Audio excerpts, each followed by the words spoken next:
Minecraft sau Roblox? Hai să le luăm pe rând și să comparăm Minecraft și Roblox din perspectiva dezvoltării copilului și a dependenței pe care o poate genera. Minecraft este un joc de tip sandbox, fără scopuri fixe, unde copiii pot construi lumi, explora, crea structuri, automatiza procese și se pot juca în mod creativ.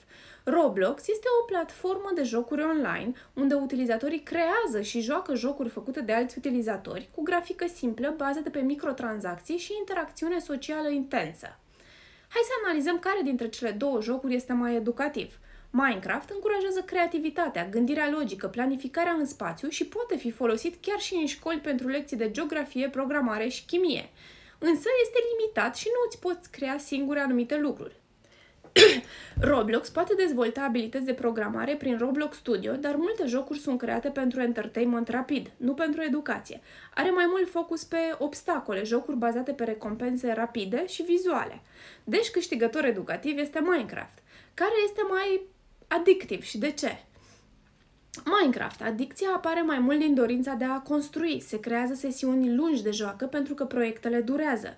Însă nu are un sistem de daily rewards, presiune socială constantă. Roblox, în schimb, este construit să creeze dependență. Conține multe jocuri pe mecanică de reward constantă, un sistem frecvent de daily login bonus, skin-uri, achiziții rapide. Copiii se compară constant între ei. Joaca este adesea fragmentată, sar dintr-un joc în altul, ceea ce creează un ciclu rapid de dopamină. Deci, câștigător la dependență este Roblox. Eu mi-am făcut deja o părere, acum voi decideți ce e mai bine pentru copilul vostru și pentru voi.